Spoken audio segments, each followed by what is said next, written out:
It's the early morning of April 28, 2015, and a crew from the Southwestern Railroad were about to park their train in a siding just south of Roswell, New Mexico. The train they were operating was designated as LSWC-0021271, also known as the Roswell Local, running on BNSF's Carlsbad subdivision, which was being leased by the Southwestern. The Local today had only two engines leading, which were former CIT Group / Capital Finance Incorporated, or CEFX, SD40M-2 3124, first built for the Southern Pacific as SD45 number 8954, and former Union Pacific SD50 9851, originally built for the Denver and Rio Grande Western as number 5507. At Dexter, New Mexico, approximately 10 miles south of Roswell, the crew backed their train into East Chisholm siding, secured it, and then reported this to the dispatcher. It's also important to note that this track was in dark territory, or non-signal territory, meaning train crews had to rely on their track warrants given by the dispatcher to ensure that trains run safely. The conductor contacted the dispatcher, informing him that all was clear for the main. The dispatcher then cleared the track warrant, and the crew went off duty at 6 o'clock that morning. On the same line was southbound train MCLO-CRL-1-27A, bound for Carlsbad, New Mexico from Clovis. This train consisted of 79 freight cars and an impressive 9 engines in the lead. The leader of this train was Railways of Mexico, or Ferromex SD70ACE 4072, followed by Ferromex SD70ACE 4070, Ferromex ES44AC 4682, BNSF-944CW 1077, BNSF-944CW 1063, BNSF-944CW 5432, BNSF ES44C4 7134, BNSF-944CW 5108, and finally BNSF-944CW 4430. At about 6:20 that morning, the southbound train was approaching the east end of Chisholm siding, traveling at 42 miles per hour. Just over 500 feet before the switch, the crew noticed something unusual and then threw the train into emergency. The train is diverted off the main and into the siding, the engineer conductor jumped from the lead engine, and then the surrounding area wakes up to a crashing sound.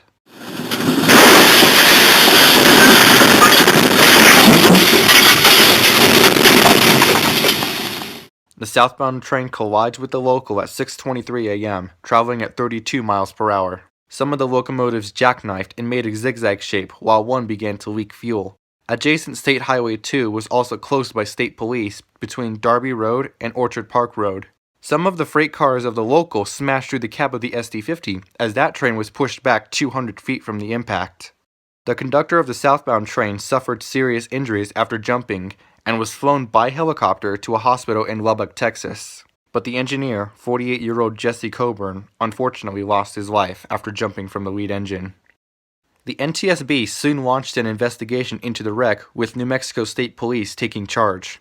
During an interview with investigators, the conductor of the local claimed that the switch at East Chisholm was set for the main, as it should have been. However, the NTSB's findings proved otherwise, and the switch, which is manually operated, was locked for the siding and not the main. It is believed that the conductor was probably feeling fatigued from working a night shift and wasn't thinking clearly, likely the reason why he reported that all was clear for the main. The conductor of the local was blamed for improperly doing his job of both aligning the switch to the main and reporting it to the dispatcher. But there was warning to the southbound crew that could have prevented the crash. The southbound train went into emergency at just over 500 feet before entering the siding, when the crew noticed a switch stand, which told them the switch alignment. However, during a reenactment, with similar times and weather conditions, the switch stand at East Chisholm was spotted 2,239 feet away. The southbound crew not noticing the switch stand sooner was deemed a contributing factor to the wreck. There was also talk about what would have happened to the crew of the southbound train if they had not jumped from the lead engine. It is believed that had the engineer stayed on board the train during the impact, he would have had a substantially higher chance of surviving, and both crew members would have likely received only minor injuries. This is because of the minimal damage the lead engine received, and the cab sustained very little to no damage. The speed at which the train was traveling at just before impact, 32 miles per hour, was also a risky speed to jump off at. There have been wrecks in the past where crews who, at this speed, or even faster, have stayed on board the train and survived. The Kismet train collision and the Cactus train collisions of 2006 are good examples. Of the 11 engines involved, nearly all were repaired and put back into service. BNSF 1063 was returned with a slightly different appearance. It needed some repairs to its nose, and it got what it needed, but when it was repainted, it received the BNSF swoosh logo instead of its original one, making it one of the few Heritage 1-9s with a different letter nose. The only engine that was not repaired was SD50 number 9851. Its nose and cab section were completely destroyed, and therefore was sent away to be scrapped. Southwestern's lease on the Carlsbad subdivision came to an end in January 2017. Their main headquarters was moved to Deming, New Mexico, and now operates the Whitewater division out of the town. Interchanges are made with the Union Pacific at Deming and with BNSF at Rincon, 60 miles to the northeast.